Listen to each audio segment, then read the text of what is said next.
What up, what up, what up? It's your girl Free coming at you guys live with another exclusive vlog. I'm in the lovely city of Los Angeles, and I'm so happy to be bringing you guys an interview from Ivory Channell. Say what's up to the people. Hey, y'all.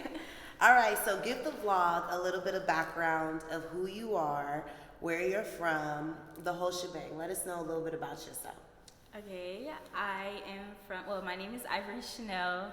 I'm from LA or South Central, California. I'm basically like a up-and-coming musician right now. So I'm a singer and I design jewelry, and yeah, I'm basically like an artist, like all around. Okay. Yeah. All right. Okay. So were you born and raised in South Central? Yeah, born and raised. Okay. And what was it like for you as a young girl growing up out here in South Central? Tell us a little bit about the beginning years for you. To be honest, I feel like I grew up kind of poor. I grew up poor. Okay. So like, it was like very hard for me growing up. Like, we were homeless a couple of times. And yeah, it was, even though like, I did have it hard like growing up, like I still like, I always wanted to like get out, Right. get out of the hood, like, Right.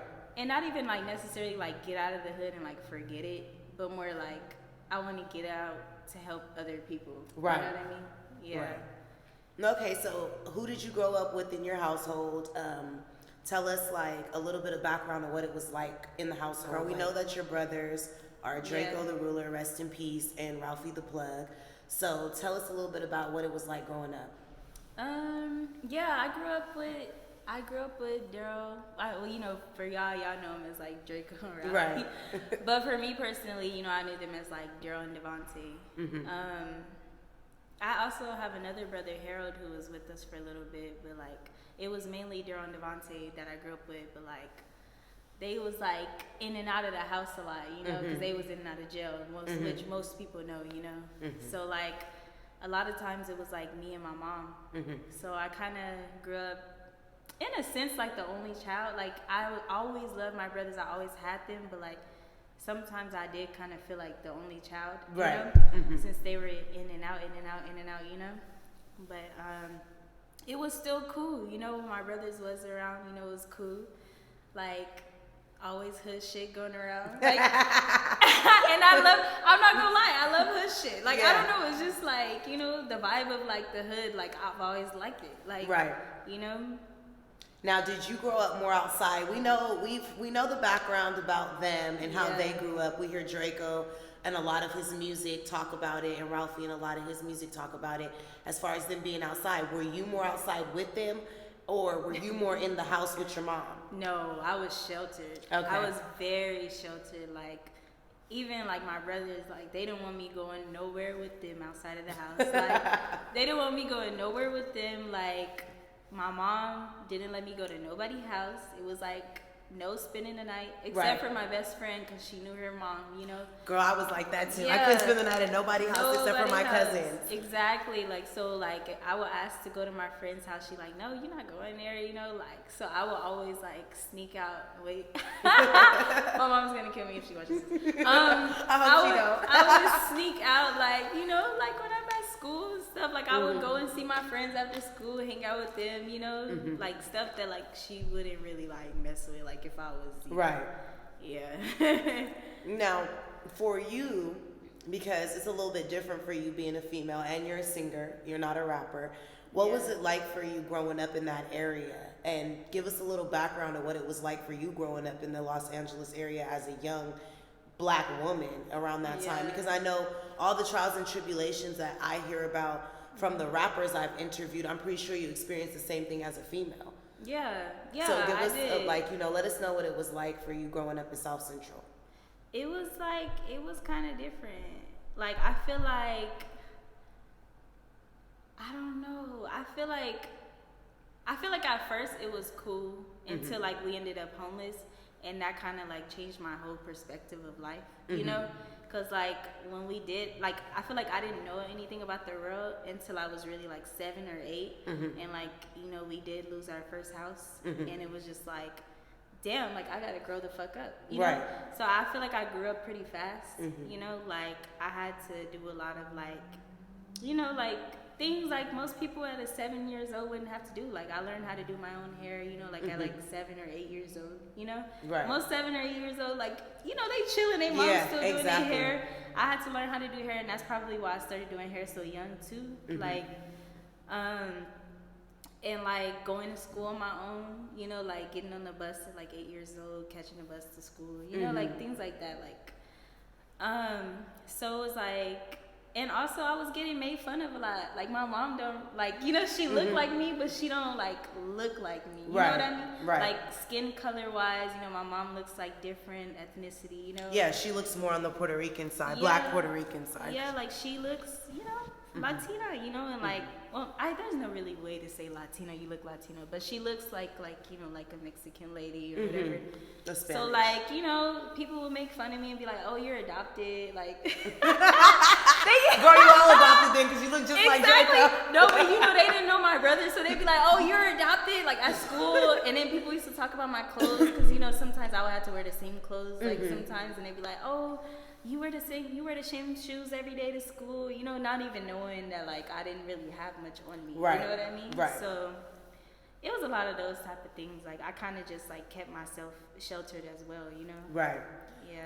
The environment around you, what was that like? Was it dangerous in South Central around that time? I mean, it was, but honestly, like, I wasn't seeing nothing, like, I wasn't seeing nothing, like, too crazy. You know what I mean? Like, I don't know, like, what everybody else around me was seeing, you know? Like, but I wasn't seeing people, like, die or get shot. You know what I mean? I was hearing about it, but I think God didn't want me to hear that type of stuff, see that type of stuff. You know, he didn't want me to, like, experience that at that age. You know what I mean? So, like, yeah, I wasn't seeing too much dangerous stuff, but my mom will always keep me inside, you know, and tell me like, oh, don't go over there, don't go over there. You know, even my brothers, like in high school, like when they found out the first high school I went to, which was manual arts, they was like, why you got her going? They told my mom like, why you got her going to this school? She in the 40s with the Crips, like, why you got her over there? Like, you know what I mean? I'm just like, like, were you more, do you feel like you were more innocent than they were? Innocent? Yeah, because I was naive. I didn't know what was going on, you know, like I knew about, of course, like I said, like I knew about hood stuff, you know, but like I was naive in a sense, like I didn't know what gang was right here. I didn't know what gang was right there unless they told me or like somebody around me told me, you know, like, or I'm in school and like, you know, it's people gang banging at school, you know what I mean? But like, yeah, since I didn't get out much, I feel like I didn't know about the shit that was really going on, you know, until I got older. Yeah, you weren't. And you know what, to be honest, I can relate to that a lot. Back in Bakersfield, I was sheltered. I didn't really get to, I grew up in like a real strict family, and I didn't get to do much. So I didn't really realize that half of the niggas we was going to school with were gang members. And then it's like, these niggas is leaving school and sliding, and I'm not knowing. I'm not knowing. You don't know until like you until hear we get people old. in school. Yeah, or you're in school, you hear people, oh, you heard what so and so was doing, you know, like, or you know, like they got the kids in class like doing coke in the bag or exactly. You know, like you like, wait, what? Like people do drugs at 14, like you like, what? You know, but. So I mean, I can 100% relate to that. Why do you think that they sheltered you so much? Do you feel like it was because you were like their little sister, or you know, they just knew what was really going on out there? Yeah, I think they probably knew, and then also like I am the baby, like, you know, I'm the only girl, I'm the baby, you know, like, and they know if they see these girls their age doing like did dirty, you know, like they don't want their sister like experiencing that too, or you know, I can't really speak for them, but that's always what I assumed. What you assumed, That's always what I assumed. So like. And you got a close relationship with your mom growing up. Yeah. And your dad, you guys' dad wasn't around. He wasn't really around. Okay. He got his excuses, but it's all good. So for you growing up so young, you know, more on the sheltered side, when was it that you started realizing, okay, hold on, shit is going on outside, you know, life is a little bit different.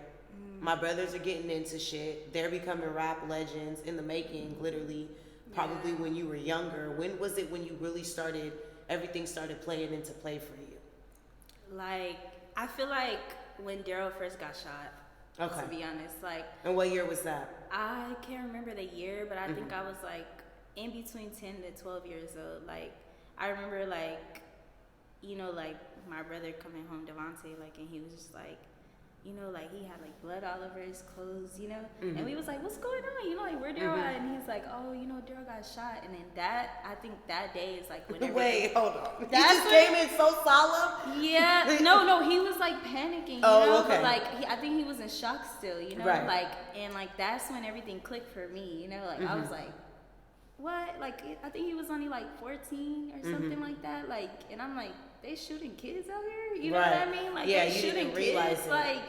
So I think that's when like everything just snapped for me, you know. Like I was like, dang, like I really gotta be careful, you know. I gotta be careful when I hang around. I gotta be careful in the streets, you know, because you hear about it, but when something like that happened in your family, that's when like everything changes for you.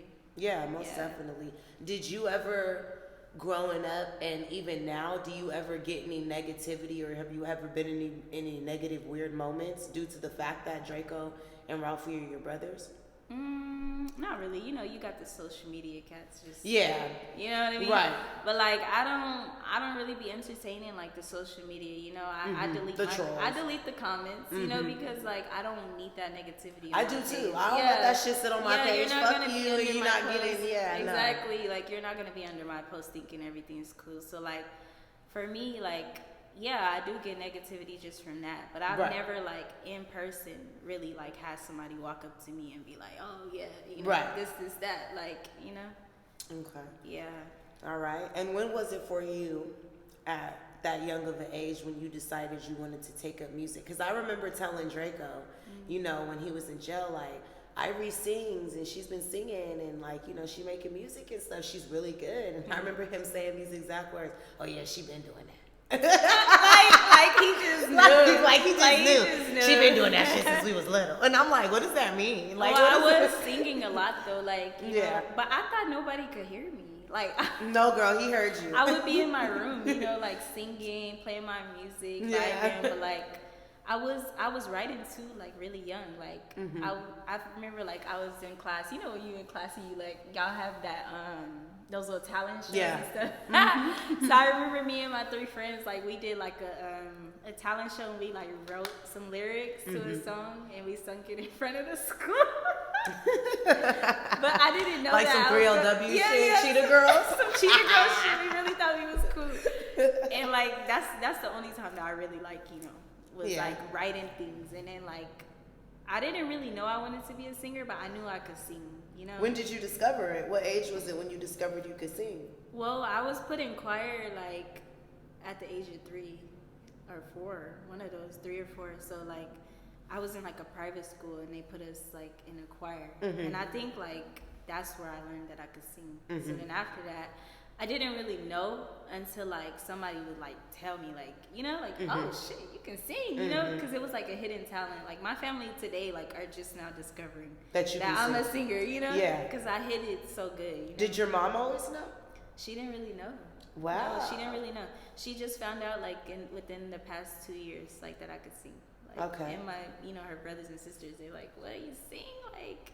And you're good at it too. Your voice is very strong. It's like a soulful type. Erykah Badu type, but that's my vibe. Yeah, that it gives that, and I think it doesn't even.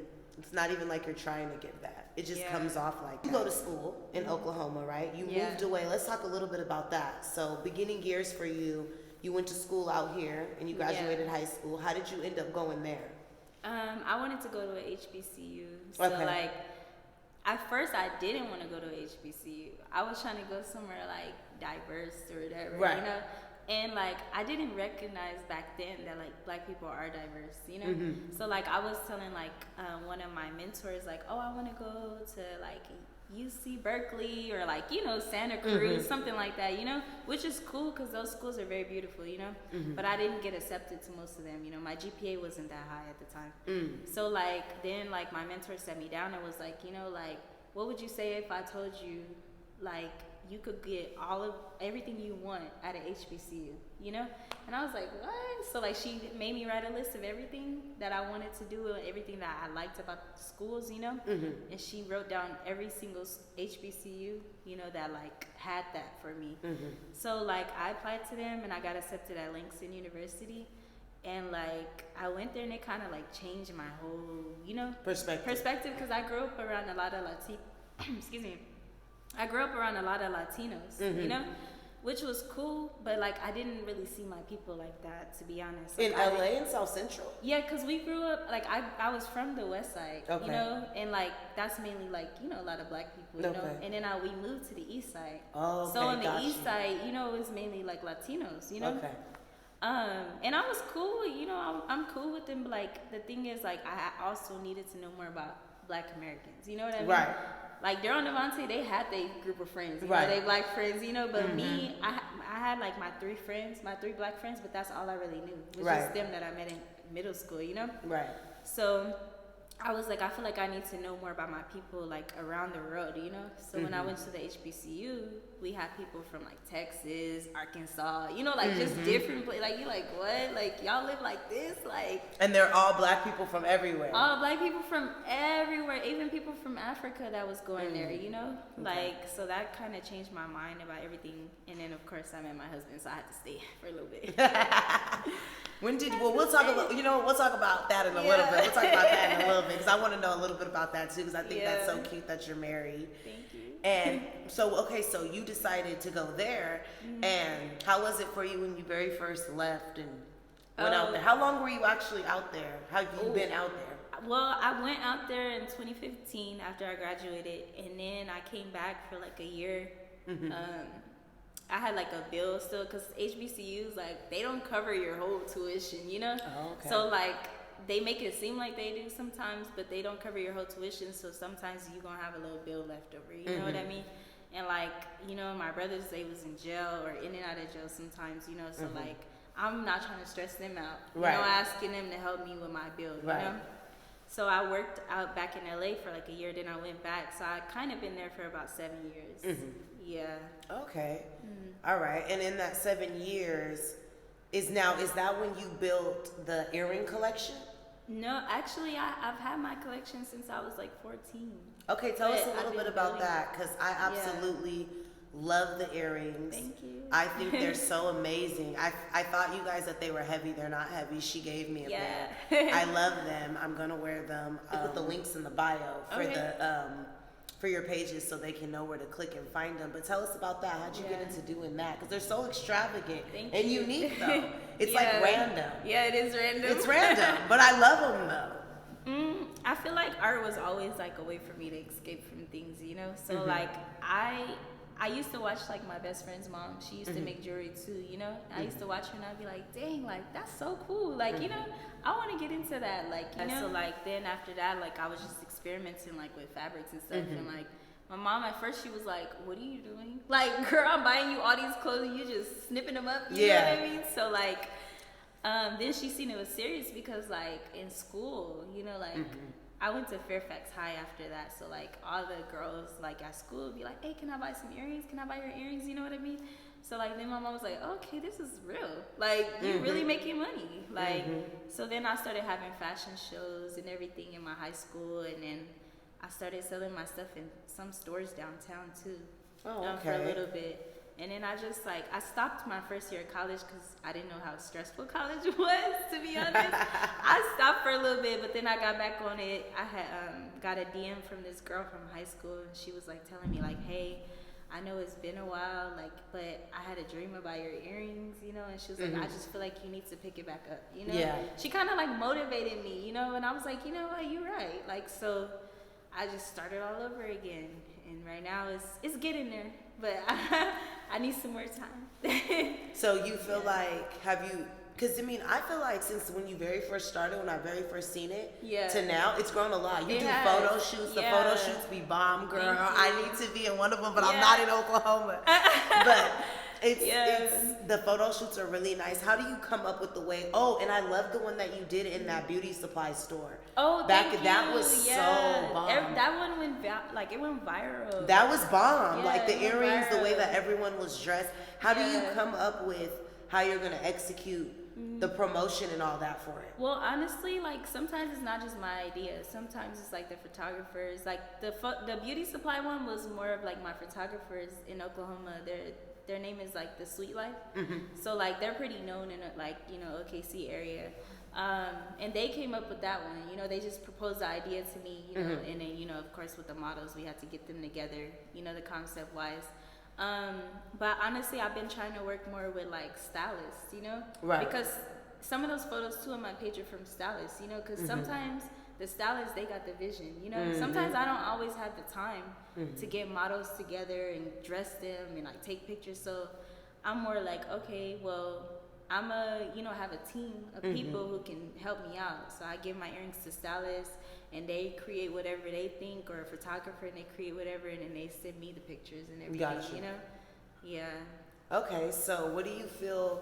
Do you feel like you're going to do anything else besides earrings from the line?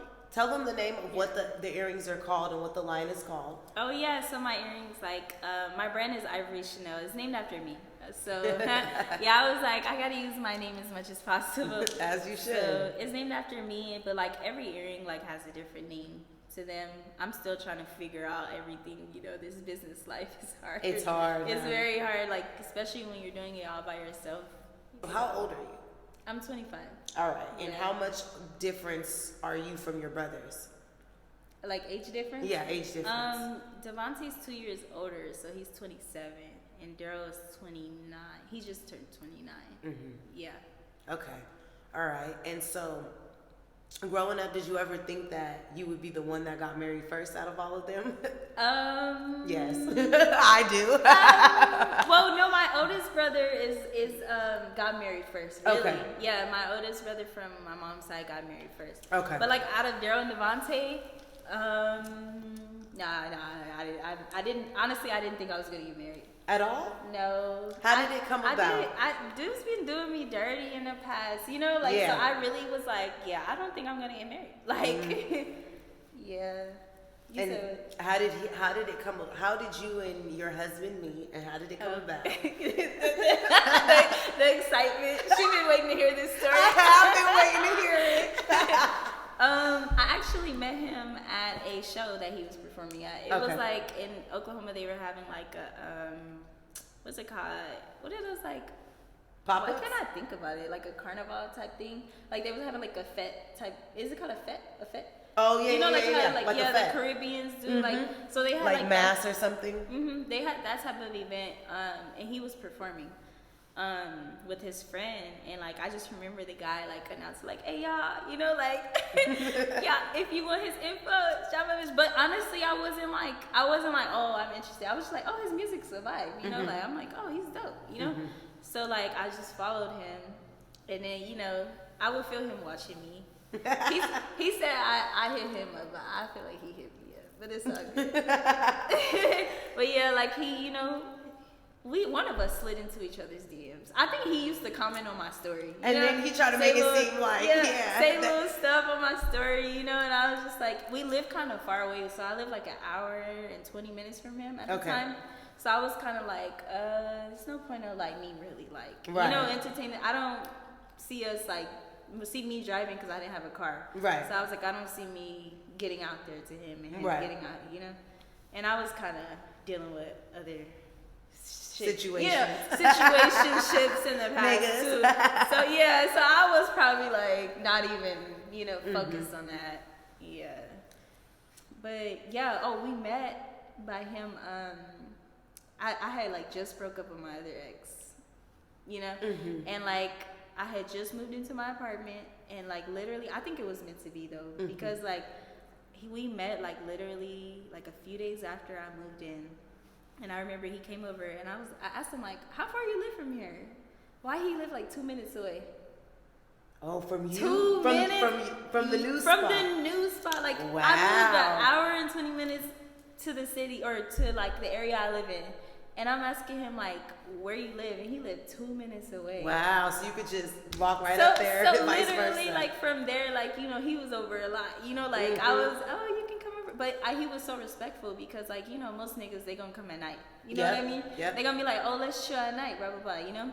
But him, he was down to come see me, like, in the morning. So he would come at, like, 9 in the morning, 10 in the morning. You know what I mean? Like, real respectful. Like, that's why I was like, okay, he not really about that. He really trying to get to know me. You know what I mean? Like, I think I like that. I was like, okay, I need that right now. Yeah. You know? Like, yeah.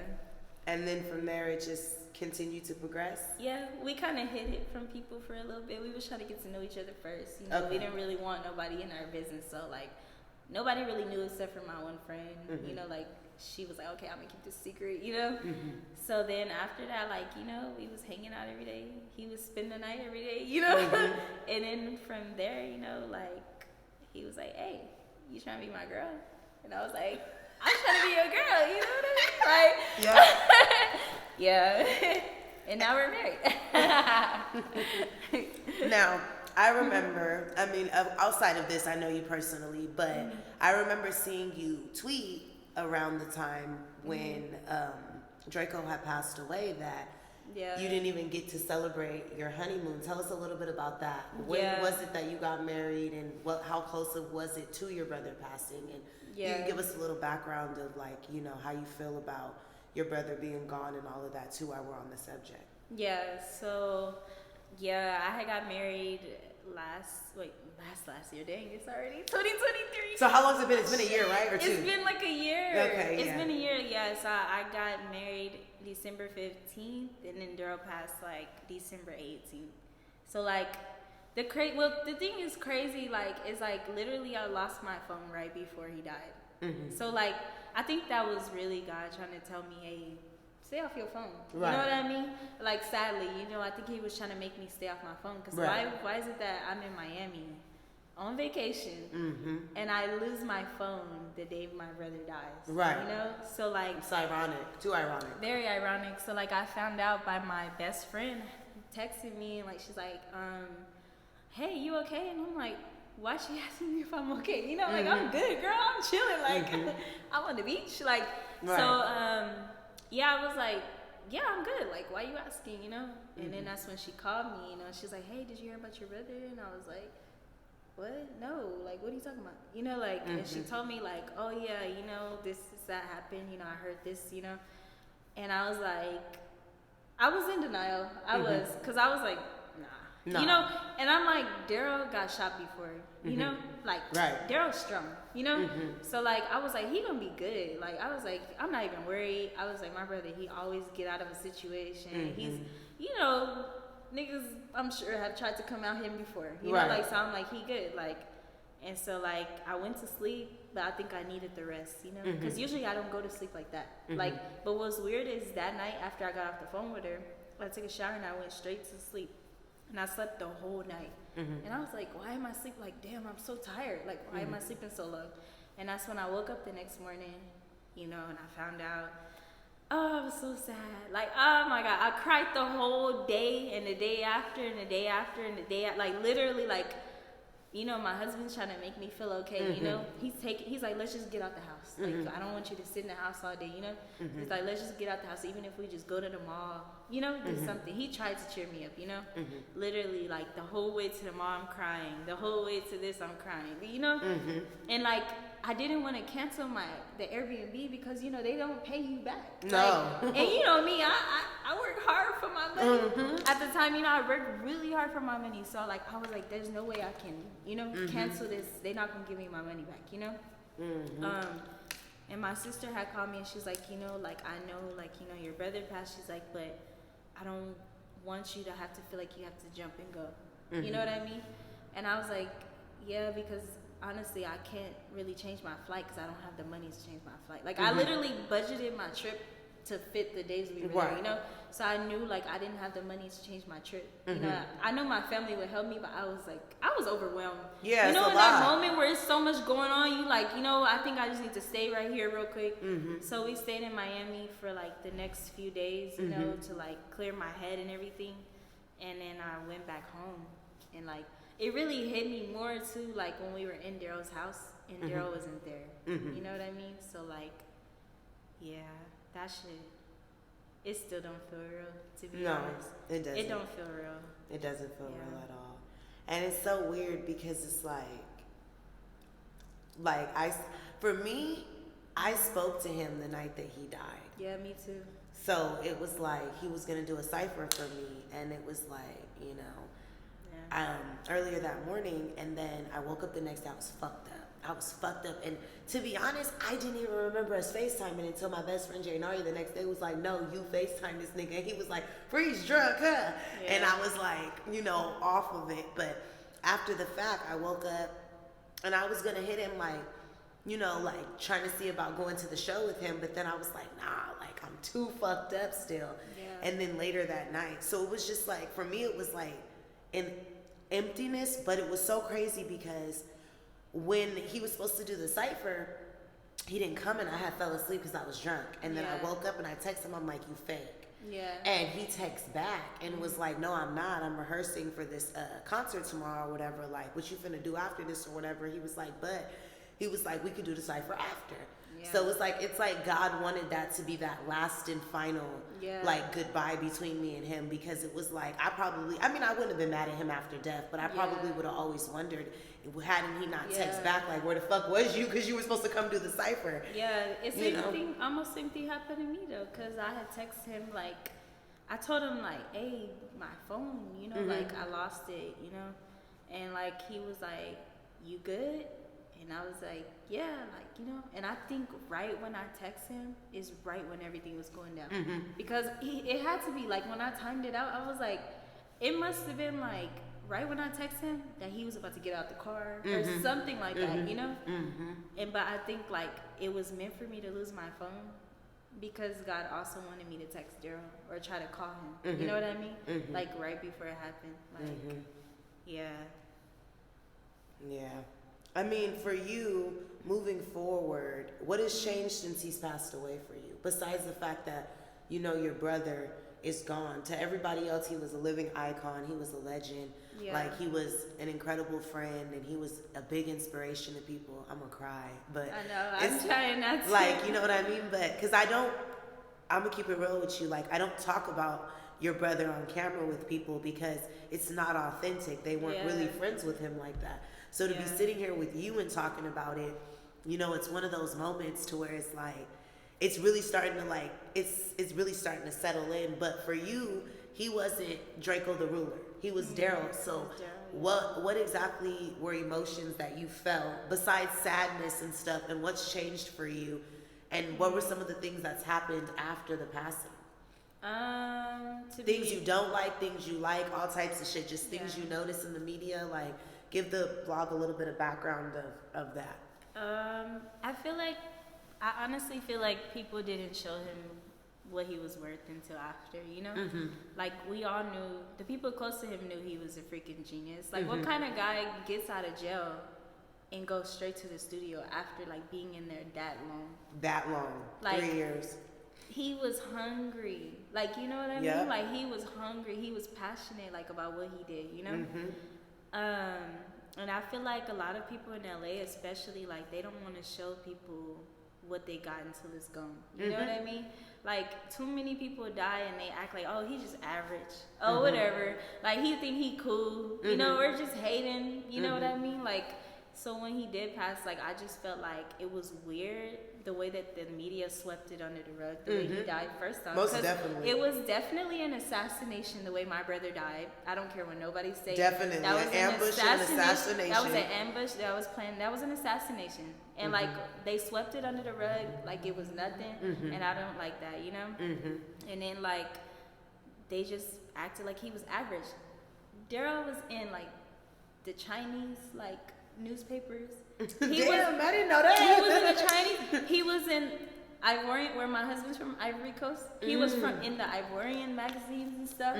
Like, that's worldwide. Yes. You know what I mean? Like, that is worldwide. Even, like, you know, some of his I know friends. people from the UK had hit me up the day I went live at the candlelight and was like, he has love over here in the UK. Yeah, he was everywhere. He was everywhere. But LA, they don't know how to show people that, you know? Why do you think it was so hard for the city that birthed you guys, the city that you guys starved in? Because you say at the beginning, and your brothers have talked about it too, you guys didn't grow up the best privilege, but you guys surpassed that. Them niggas completely surpassed that. You know, Draco was a millionaire when he passed away. So it's like, what do you think for LA that it was the disconnect for them in LA? What do you think it was? I think it was that he didn't gangbang. Okay. And he wasn't going to play the rules of the gang politics. I think that's what it was. Like, in LA, in the streets, we all know, if you ain't part of a gang, you ain't nobody. You could be hood, but they gonna be intimidated. I feel like they're very intimidated, but like, if you hood, but you don't want to claim nothing, you know? They see it as like, oh, why you don't want to be a part of us? Why you don't want to be a part of us? You know what I mean? Right. It's like the entitlement. Right. Yeah, and I think that Daryl was he was a leader himself. So I think he was the type like, I'm a leader.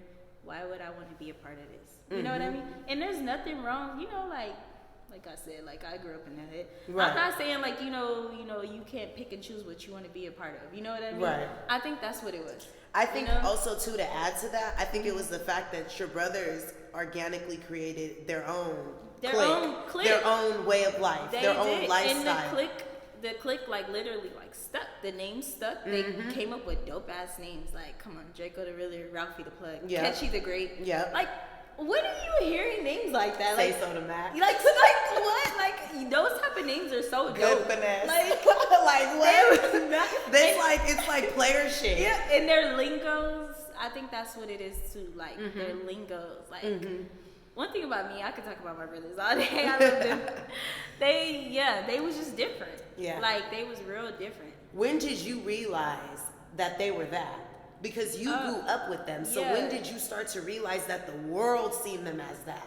When was it for you that you realized that Draco was what he was? You know, like, always knew he was a leader. You know, like, I would see him with his friends, you know, like, the way he would be orchestrating stuff, calling meetings, like, hey, y'all, we gotta meet at this time. Like, he was not playing, like, the meetings, like, so, like, you know, but I didn't see them serious as a rapper, though. I ain't gonna until, like, maybe the time that he went, like, it's regular? Like, it's regular. Because at first, I remember he gave me some CDs, and he was like, hey, you know, people... No, he gave you CDs. Draco was the nigga on the corner with the CDs. I remember, girl, he was low-key passionate about that shit. Now that I look at it, like, this in like 2014 or whatever. And he like, you know when people was burning CDs? Yes. Did he have a little picture on it? I need one. It was his first mixtape, I think. Like, he was burning the CDs. And he gave me a stack of CDs, and I was like, you can't be fucking serious. He was. I went to school in West Hollywood, so all I could think about was the people on the Hollywood Strip passing out their CDs. That's all I could think about. So, like, I was like, you can't be fucking serious. And he was like, oh, can you pass these out at your school? And I was like, okay, whatever. Like, so, like, I remember I passed them out of school, and this one girl was like, she passing out CDs. You know? she passing out CDs. I bet that bitch feels stupid now. But it's crazy because that same girl, like, literally, like, later on, like, he blew up right after that. And, like, the same girl, like, was like, hey, shit, that's your brother, Draco? And I'm like, bitch, she was just talking shit about me passing CDs out. How old was this when how old was he when? Ooh, I don't remember. Okay, so I was like. You never went to school with them, huh? I know I went to school with them, but they was always getting kicked out. Oh, okay. So what were you like? They didn't go to Fairfax, so I went by like myself. A freshman, and they were like junior, seniors. No, I was a junior, I was a junior or a sophomore, one of those. Okay. So he had to be like, I think he was getting his GD around that time or something like that. Yeah. So like that's probably when it happened. And like then after that, he was like there, but he wasn't all the way up there. But people knew, you know, I'd be in school and they'd be like, oh, I think that's Draco's sister. Like I could hear them whispering, you know. But nobody really fucked with me because I was very quiet, you know. Now, did people ever say anything and I know you hate it. Yeah. But did people ever say anything? I already know Girl, what you're gonna listen, say. about y'all looking alike, girl. Because I know she really doesn't like it. I don't like it. And you guys say it too much. We They know. know they do every fucking day. Like I can upload a selfie and they like, oh, you look just like She know. And I then know. you killed me one day when you was like, it gets me when people say I look like my brother. I thought that's how genetic works. I said I look way literally too much. how fucking genetic works. But growing up, was it Like- that ideal? Was it that noticeable? Yeah, it was always noticeable. Okay. I remember like one time this guy, like my brother's friend, like I was probably like 7 years old, and he was like, "Oh, like, dang, if you shave all your hair off, you look just like Daryl." But like, I think that's probably why I don't like it. Because Okay. people say that a lot, you know, and I understand what they mean, but like, it makes me feel like I'm a guy. You No. know? Like it makes me feel like I look masculine. You know? No, you don't. And it doesn't make him look feminine. I don't know how to Yeah. explain it. Y'all just look It's just exactly like the similar same. features. Like, it's so similar, but Yeah. the thing is, you look pretty. Yeah. Like, you look feminine. You look like a female. He looks like a nigga. But you Yeah. guys' features are just, I don't know how that I happened. think it's the Asian features. It's the eyes and all because- of that. What are you guys exactly mixed with? We're a lot, but like, you know, our main things that we mix with are like Black, Puerto Rican, and Chinese. So Okay. I think the Chinese makes us like, you know, because my whole family like kind of looks alike, you know. Okay. My mom's brothers and sisters, like they all look like Pacific Islanders. Yeah, type, they do. You know? They do. Look I seen very that at the Pacific viewing. Islanders. So like, Yeah. so like we have like those features that make us look. What so were some of the things that you feel comfortable talking about that you encountered? And then tell us some of the weird things that you kind of see that have been going on that, you know, since he's passed away, that you think that he probably wouldn't like. I think like people were like clout chasing for sure. Like the first day, like literally like when Daryl like died, like when it was announced on social media at least, you know, like right after like somebody commented on my post and said like I killed Draco, and it was Weird. It was a weirdo because I you know me, I clicked on the page and shit Just to see. I'm like, oh, you're a fucking weirdo. So like I deleted it, you know, and then I had other comments like similar to that, like oh, you know, it's like people always wait for somebody to die to just start doing weird stuff. reckless shit. You know, I'm seeing people like that I know like personally or like, you know, just like politicking under tweets and shit, you know, and I'm like, oh, you weird. Unfollow. Right. Because we were cool last week. Yeah, we was just cool, you know, like, but I kind of seen the type of shit before too. Because, like, you know, it would be certain videos that would go viral about my brother, and I'd be seeing people that I know personally, like, oh, y'all see this about Draco? Y'all see this about Ralphie? You know, and I'm like, oh, you're weird, unfollow. Like, I thought we was cool. We was cool. I thought you was just under my pictures and shit, you know? So like, it's weird shit like that I see the most. Okay. Like I said, I haven't really like encountered nothing too crazy like in person, but like after like I do still see sometimes like people they negative ass comments, you know, like people mad because he didn't bang, of course, still under my post. That's why I turned off them comments for the that video. He was like, "Won't be doing that." Won't be doing that. Because it was a lot of people mad. Like, how are you mad? Yeah. And then I've also seen good things too. You know, like in Oklahoma, like I be getting stopped in the streets and shit. Like I was at the club one day. I was at the club and like somebody walked up to me and was like, I don't mean to be like, you know, weird or anything, but like I just have to ask. Like, you know, like, are you Draco? And I was like, yeah. And she's like, okay, I just need to know. Like I just need to know. She's like, you're so pretty. And I was like, okay, you get a pass. But Yeah. you know, when I do get stopped at the club and stuff, like I get very sad. Like I don't like when people do that. But you know, I understand why they're doing it. But I do get kind of like, dang, you just ruined my mood. You Right, know? yeah. Some days I'll be like, I want to leave now. Like, Yeah. you know? And then I got stopped in the street after the club. Right. Why I look like I've been at the club? Look, like I'm thinking, what club was you at and when? No, we just, you know, like I be, Little lounges, bars, or different little stuff. lounges, bars, and you know, like the Africans, they like to party, so I be out with them. You know, like,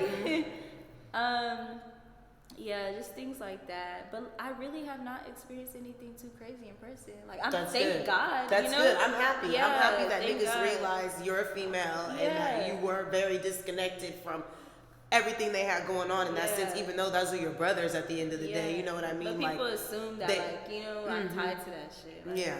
So for you, as far as the music goes, I wanted to get a background of, you know, how you felt about that and all of that, because I feel like your supporters and people out there, you don't post a lot, and when you do post different things, you know, you don't talk so much in depth. This is your first interview, and I know when you get on other interviews, they're gonna ask you stupid ass fucking questions. I know they are. Yes, about him in a sense that shit that doesn't even matter. So I want to make sure that we document, you know, just the beginning organic feelings that you've had and been having since losing your brother. Because I mean, at the end of the day, like I said, to us he was Draco. You know, he was my friend. He was an icon and a, you know, big rap star to everybody else. But to him, I mean, to you, he was your brother. Yeah. So I know that has, I know that has to be pretty hard for you. But outside of that, let's get a little bit more into the music. So when was it that you started executing projects and deciding, okay, I'm gonna start making music. I'm gonna start taking it more serious.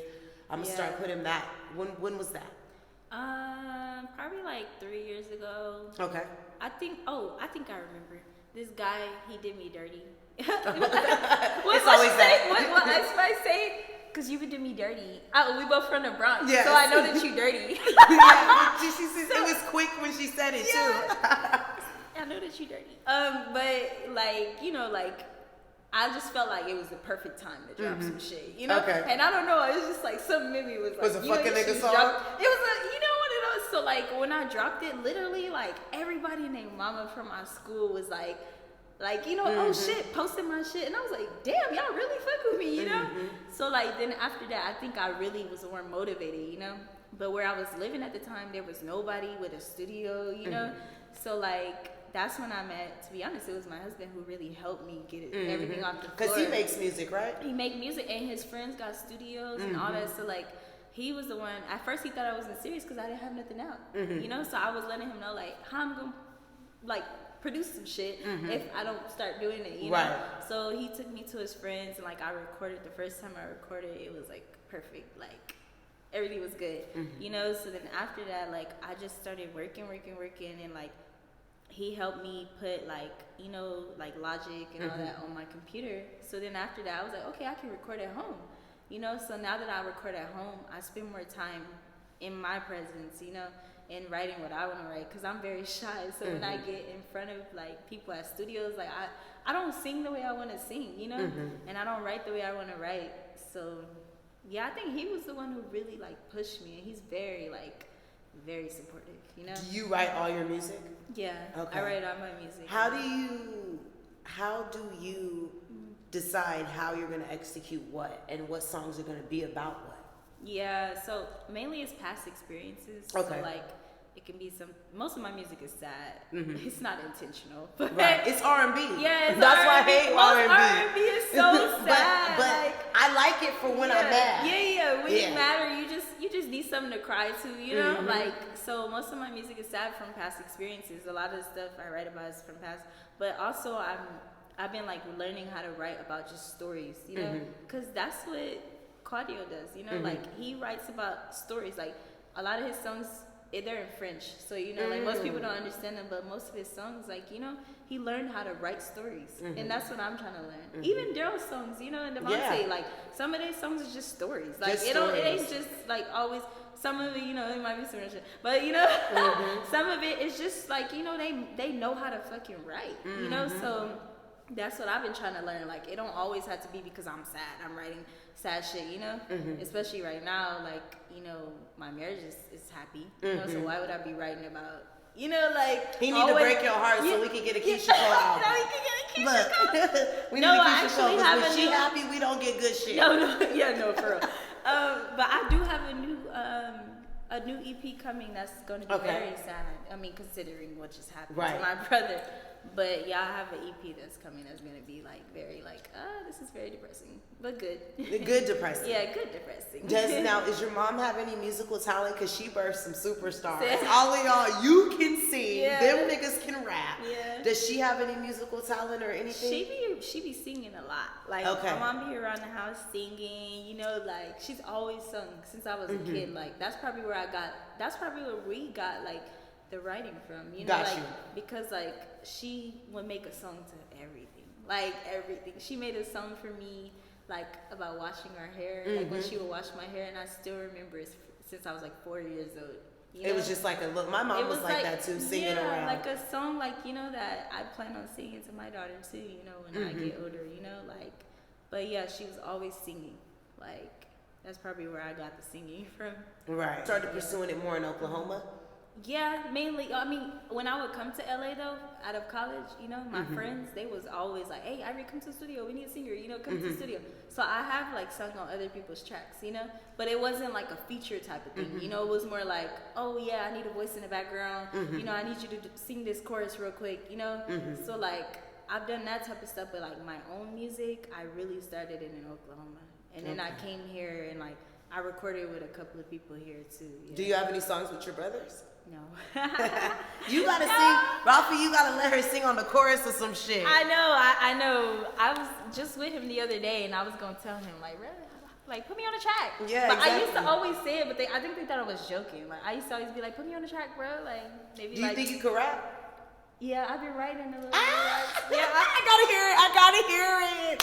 I gotta hear it. It ain't no Draco around here, but Once upon a time, girl, I wanted to Lauryn rap. Hill shit. And I told your brother, I'm like, I want to rap, but I ain't gonna rap unless I'm as hard as you. You gonna write my lyrics? And he was like, I can't write for no girl. And I'm like, nah, but if I come out, you gotta write my lyrics. I'm like, screaming. My best friend Jay Nari used to be like, yeah, come out and then let Draco write your shit. You'll be just fine. Yeah. But that would have been crazy. That would have been like the girl version of him. Yeah. Type shit. Which I already mentally am sick like him, so it wouldn't have been far-fetched. But what were some of your musical inspirations growing up? Like, who did you listen to? What were some of the things you heard playing and things that you levitated to? Honestly. Because you're completely different than your brothers, and you give a completely different aura. It's way more Afrocentric, way more like woke. And they're woke too. Yeah, that's what's crazy. They're niggas, but they're woke niggas. Woke, yeah. But it's they're just a different niggas. type of woke. Yeah. They street woke for sure. Yeah, for sure. Yeah. So what were some of your inspirations? To be honest, I was like you said, like an Erykah Badu, Lauryn Hill type vibe. I also fuck with a lot of other people though. Like I like Boosie. You know, like I like me some hood shit. Yeah. I used to listen to Boosie a lot. I like who else? I was listening to like Kid Cudi, Kanye, you know, those type of people growing up, like the conscious rap, you know. But I was more on the neo soul vibe, to be honest. And then I also listened to a lot of African and like dancehall music too. So you were listening to African music before you got with your husband? Yeah, I was in high school. I was always listening to African music. I was listening to like Punjabi music, you know, like the girl boo. I swear. I believe you. I was listening to like Punjabi music. I was listening to like MIA, you know, people from London. Like my music taste, I'm not gonna lie, it's immaculate. You see me tweeting. I be tweeting like my music taste is immaculate. I love music. Like it just touches my soul different. I don't know. Yeah, that's how I feel too. I mean, it's branched out so much because I do so many interviews. So now I kind of listen to a lot of the people I've interviewed. Yeah. But music is just a way for me to express myself without having to go kill somebody or slap somebody up or something. Literally. You know what I mean? Like. So, okay, so for you, you're just beginning, you're just getting out there, you haven't even gotten fully where you want to go. Yeah. What are some of the things that you already have out, and what are some of the things that you're going to be dropping? Let us know, like, where we can find you and what you got out and everything that you're going to be dropping in the near, dear future. Yeah.